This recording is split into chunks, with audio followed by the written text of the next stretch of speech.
No.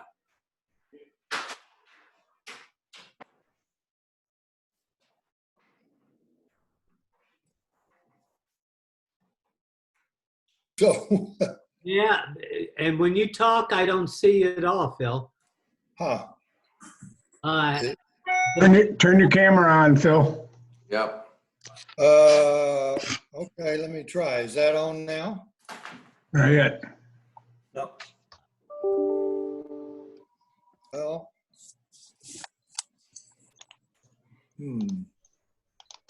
I don't see me either.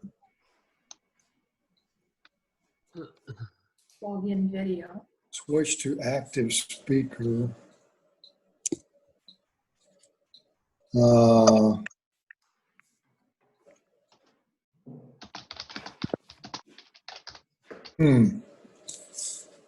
Well, I don't know what to do. To Should get, be a video icon down near your mute button.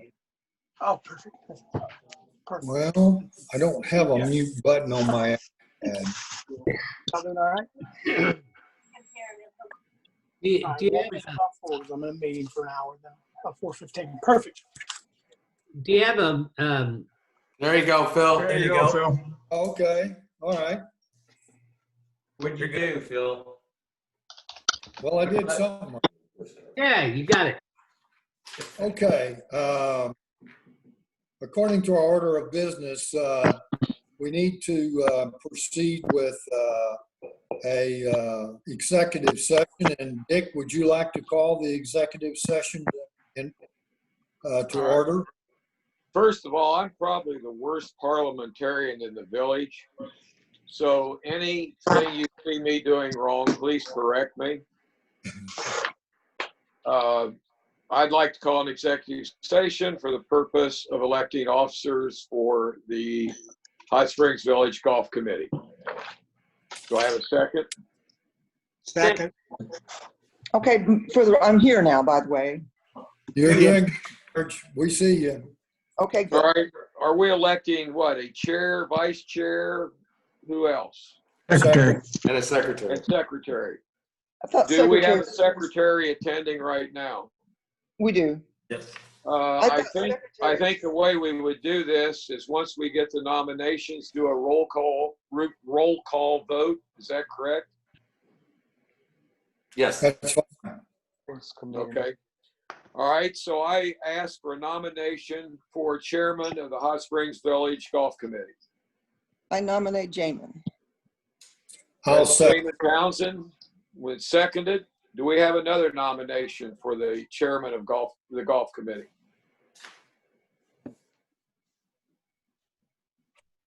I move we close the nominations. Yep. Do we have a second for that? I'll second. All right, so Jamin Townsend is the new chairman of the Hot Springs Village Golf Committee. Okay. I move for nomination for the vice chair of the Hot Springs Village Golf Committee.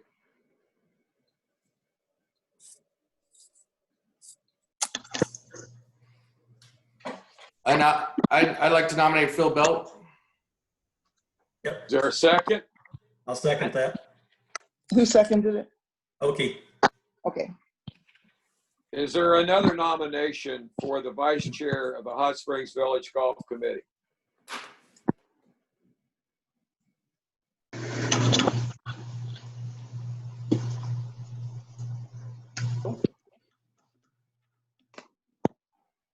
Move we close the nominations. Second. Okay, Phil Belt is now the new vice chair of the Hot Springs Village Golf Committee. I ask for a nomination for secretary of the Hot Springs Village Golf Committee. You know, in the past, the secretary has always just been appointed. Oh, it has? By Yeah. the chair? Yes. Okay, that's fine. Now, I've done it for a little over 3 years, so if there's somebody out there that wants to hop on and do it, that's fine with me. Do you mind doing it, Sandy or Margaret? Marge? Well, sure, I'll do it another year. You do such a great job. It's hard to. Well, thank you for that.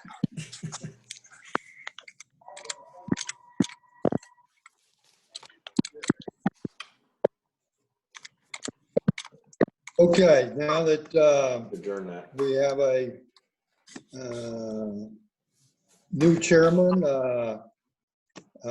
Dick, if you agree, I'd like for Jamie to take over and give the chair remarks and follow along with the agenda. Do you want to give any outgoing remarks? Oh,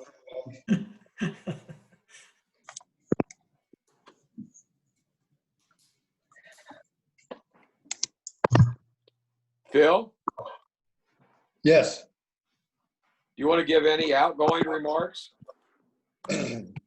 No, I have enjoyed backing up Rhonda when necessary and look forward to doing the same with Jamie.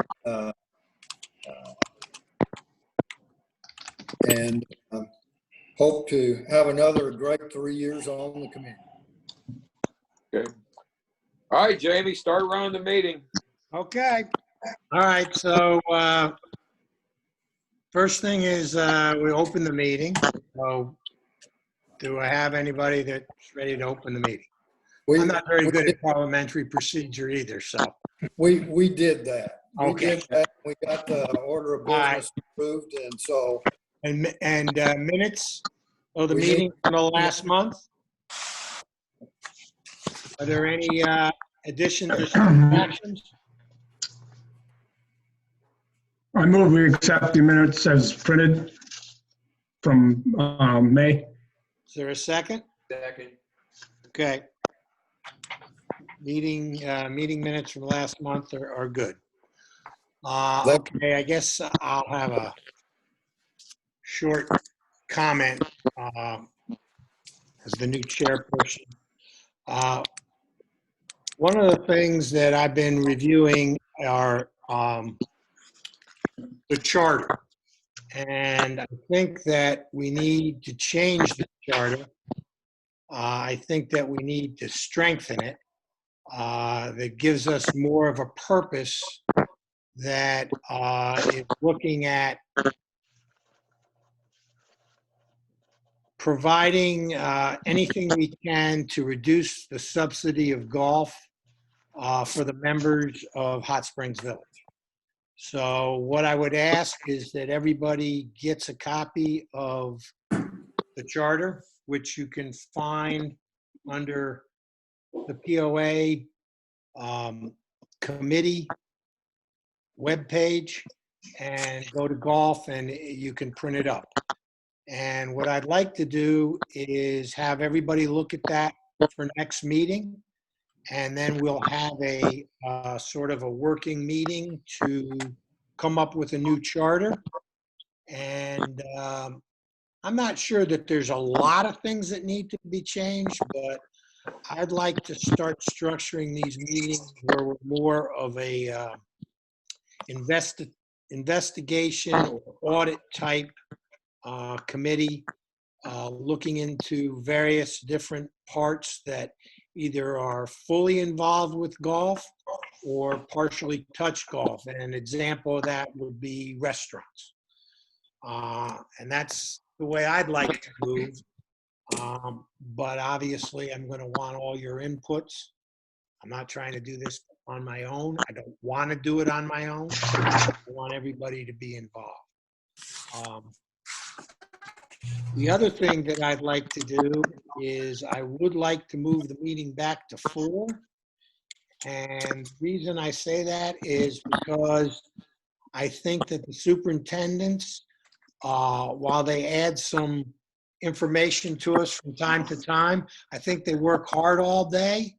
And I'm not really sure that they need to be involved in every one of these meetings. If they want to be, that's up to them.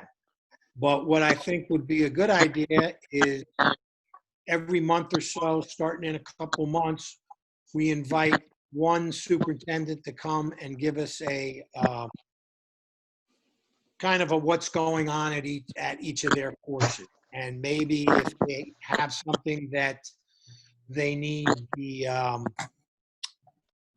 adopt a whole people to do as a special project, then they do something, they make a recommendation at that time. I don't know how the superintendents feel about that idea, but what does the rest of the committee think of that?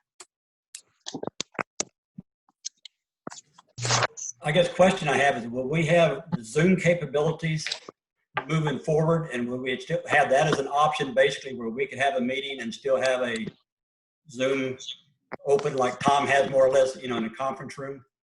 And then any superintendents could join us if they wanted to, even though they may not be on site? Yeah, I mean, I'm hoping this is the last Zoom meeting we have to have. I'd much rather meet in a room, even if we have to space ourselves. Right. But even if we do our meeting together, if we can still have it open where,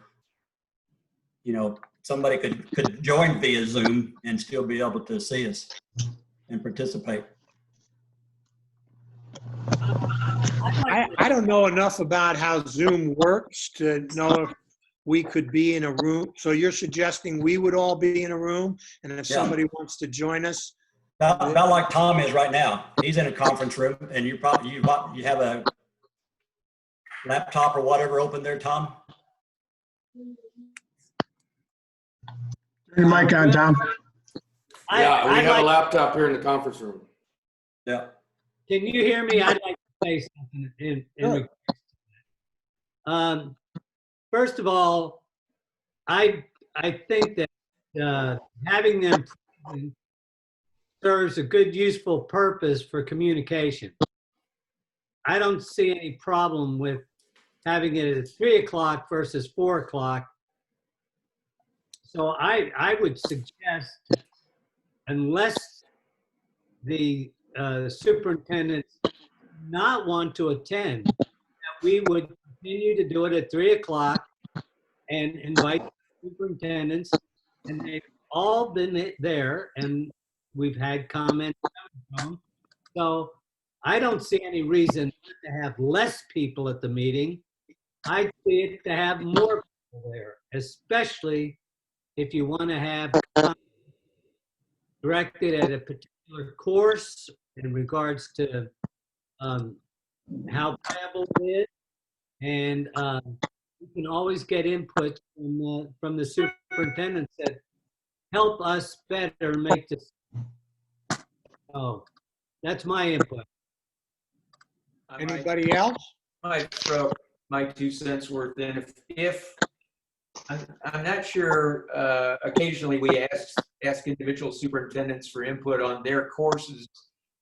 We don't always have all of them, but the one thing that's always been valuable is having our agronomist at the meetings. And I don't know when or if we're going to get an agronomist or not, but that would be the key person. And I know that the superintendent staying extra late till 4 o'clock probably wasn't to their liking in the first place, but I'd leave it up to them. If we go to 4 o'clock and they have the option, and they want to come to the meetings, that's fine. But I think the most important person is going to be the agronomist when and if we get one. And I would assume that the agronomist would attend the meetings.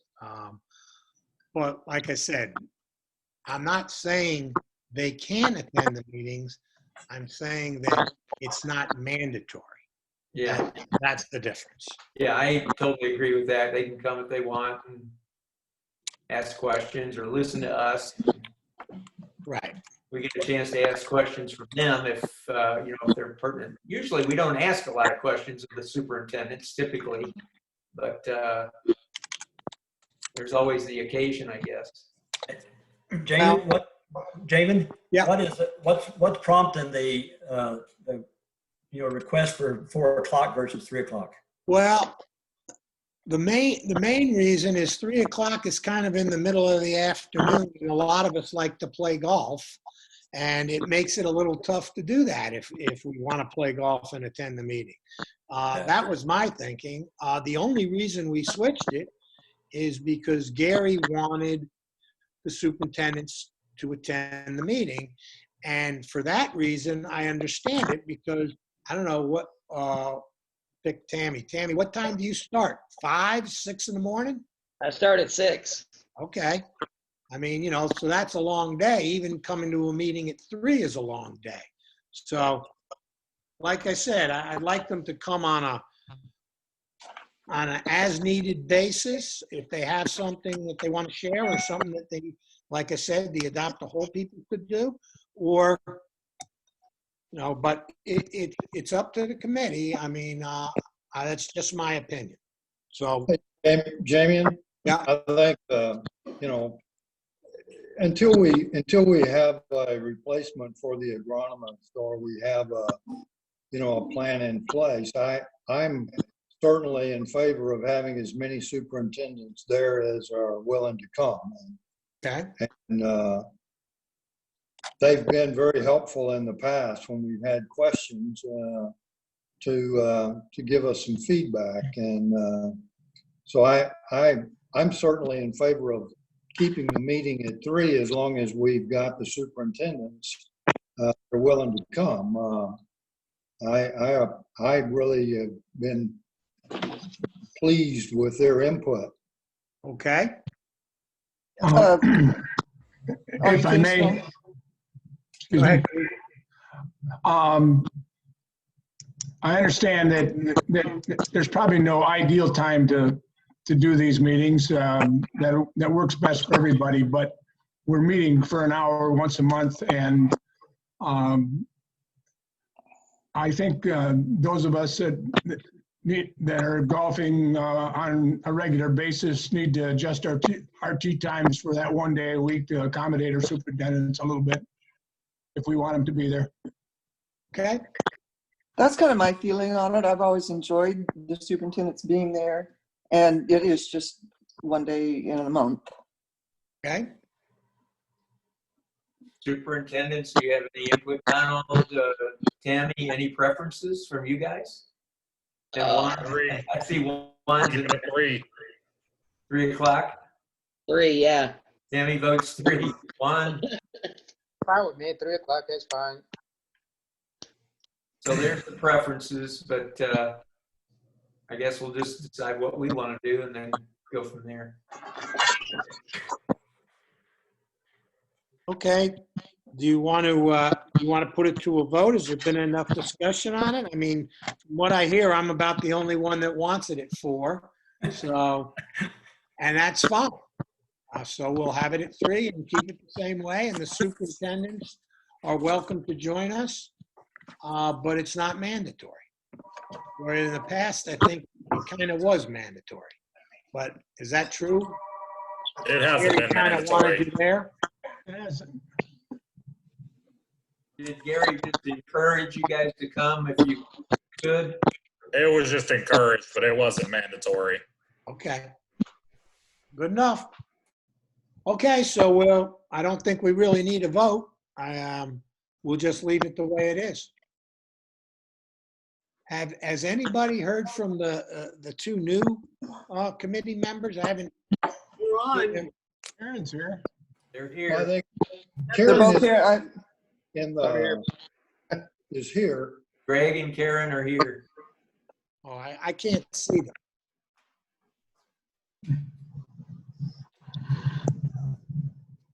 Can you hear me? I'm here. This is Greg. Oh, okay. There I you go. can hear you. There you are. Did you talk? Karen, is your mic on? Yeah. Yeah, Karen. Well, welcome. Don't have audio on the other one, though. Is Karen there? Karen's here, but her microphone, is your, Her mic is not working. Oh, okay. All right. Okay, so we'll leave the meetings at 3, and the superintendents are encouraged to attend as they can. Karen, set your cursor down at the bottom of the far left-hand corner. See if there's a microphone there. It'll say mute or on. It's on?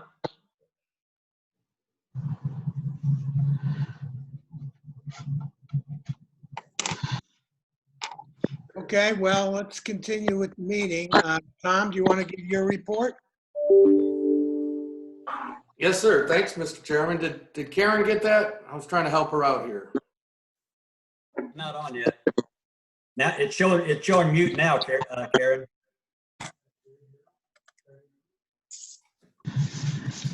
Okay, we'll proceed forward. Thanks, Jamin, and congratulations to you and Phil and Marge again too. Oh, I'm thrilled. Just a quick update on the rounds for May. We had 23,878 total rounds, which was 2,251 rounds over 2019.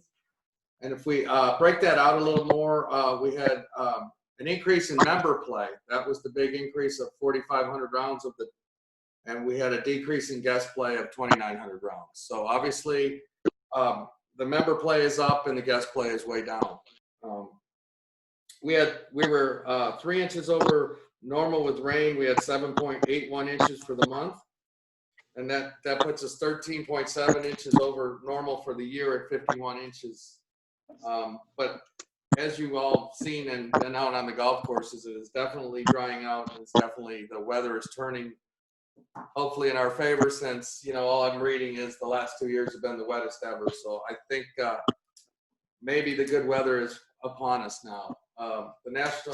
Along with rounds, the National Golf Foundation finally came out with their April report, and the United States was down 42% in rounds for the month. And South Central, our area, was only down 26%. So we were not the hardest hit, obviously, because most of our courses were open, where the Northeast and California were closed. But even the Southeast was down about 29%. So May was a sure shot in the arm to help us out from all those rounds down in April. The other thing that helped us out in May was we got to, because of the changes in the governor and allowing VRBOs and hotels and rentals to open back up, we opened up our stay and play packages again. They were shut down for March, April, and May. And I just got those numbers this week too. We had $300,000 booked for the year starting back in March, and we lost 150,000 just in stay and play packages. But we're already up to 150 again, so we're going to continue to build that stay and play. We're getting a lot more phone calls. A lot of people want to come to the village, so that's where we're heading. Tournaments, since phase 2 has started, the big changes has been tournaments. We've got 2 tournaments coming up. One is our biggest one, which is our bumper to bumper tournament, which is going to be very limited with tee times, no shotguns, single cart rider, and very strict social distancing. They've all been given the rules before they get here. Their numbers are down because just not so many of their people are traveling, but it's a good tournament to keep. So if we skip a year, we might lose them. So we didn't want to do that. So we're going to have them here, and they're going to be isolated too. There's only 36 players on Friday and about 100 players on Saturday and like 60 players on Sunday. So we're going to have them isolated on one course. So we will look forward to hosting them again. The other change, like I offered or said earlier, was the stay and play packages. I wanted to say one thing too. Lately I've gotten a lot of emails on rumors about forcing people to ride 2 in a cart. We have not changed that policy. I don't know where it's coming from. The only thing that we have approved at all was family, immediate family may ride together. We have not forced anyone to ride in a cart. They are welcome to if they're immediate family or they are traveling together. So I just want to get that out there, Sandy, so we know, okay? The course rating team has been working hard, Phil, as you know this. We have 5 golf courses completely re-rated and the other 3 completely remeasured. We're just waiting on you guys to work through those 3 courses. I know it's been hard, and you guys have been doing a great job and working diligently to get through. So we're down to 3 to finish. Am I correct? What's that, Phil? Well, the only course that has not been re-rated is Balboa. Yeah. The others, you know, the forms are in the process of being reviewed, but the ratings have been complete and they've just got to be checked. Sure. That's what I thought. Yeah, I knew Isabel. I have not received those numbers yet, so I'm just waiting on the ASGA to send the Isabella and DeSoto numbers to me. Yeah, I think ASGA will get Isabella next week. Okay. I Thank hate you, to say Phil. this week. What Thank about you. DeSoto, Phil? We also, in June, Excuse me. What about DeSoto on that, Phil? It was supposed to be related on June 3rd. Is it done? Yes, When will ASGA get those new ratings online?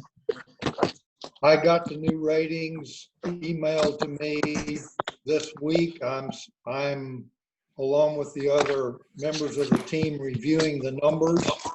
So they'll get posted, I would expect, within the next few days. Okay, so soon.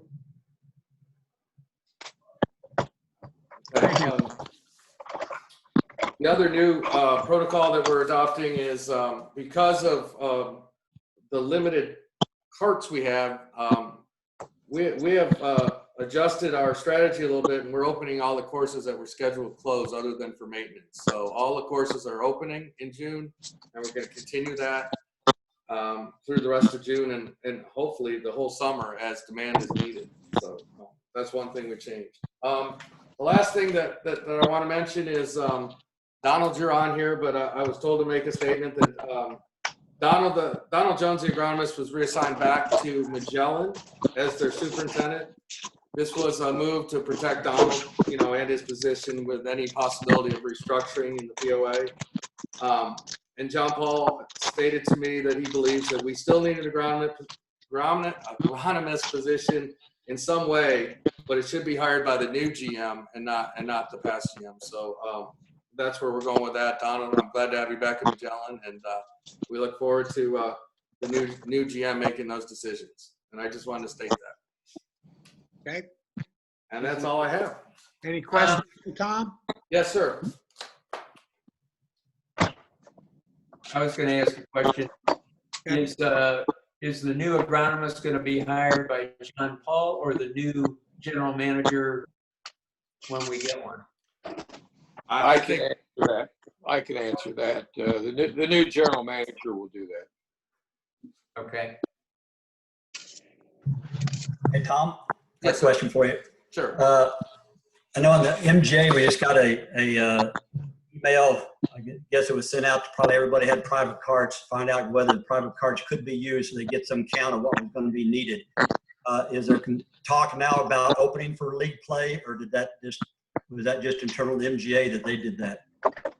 Okay, you're always raining on my parade here. No, I'm kidding. I wanted to bring out that up with the committee. We've been in contact with the leagues, and we're trying to get them going again. Okay. I wanted the feeling of the committee before I went. I told the leagues we'd make that decision tomorrow. I thought as we go forward tonight to bring that up in the committee and see how everybody feels on that subject. We will. It would be limited a little bit on tee times because of golf carts. And Bruce knows this since he's involved in the 9-hole man. Because the two leagues on Friday, we talked to them first about alternating too. So men play one week, ladies next, and so forth. So they are all informed of this. We're just I'd like the committee to help make that decision and feel comfortable going forward. Does that answer it, Okie? Okay, yeah, thanks. I might have a couple of questions.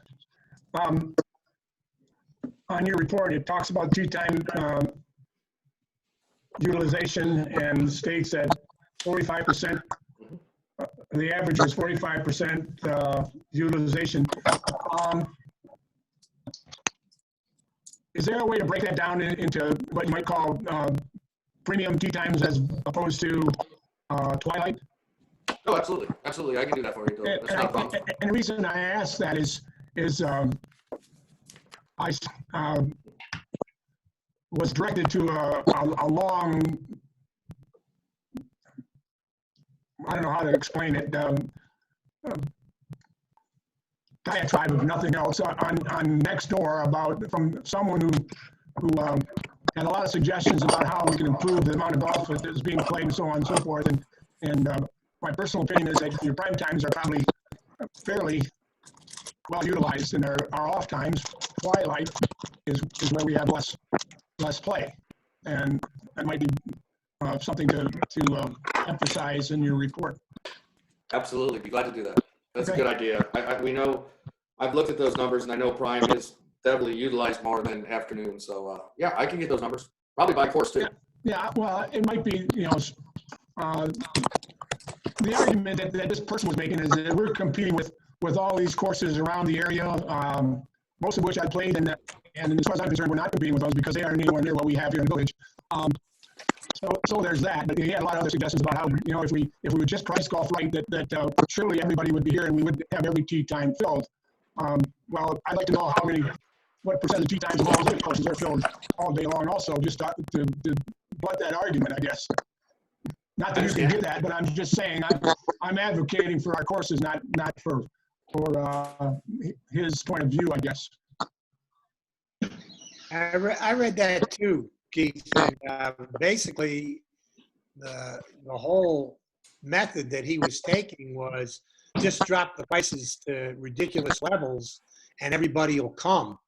And I don't see that happening. So, we could send them to the other courses first, and then they might come because we still have the best of all worlds here, as far as I'm concerned, pricing wise and otherwise. So, I give a lot of credit to our superintendents and what they're doing with the personnel they have and keeping our courses in shape they are in. And you go, guys and girls. I really appreciate what you're doing, and you too, Tom. I have one other question, and I don't know if you can answer this and whether it's germane right here, pertaining to trail fees for private cars. There's what is it, $550 a year for a trail fee? Correct. Where does that?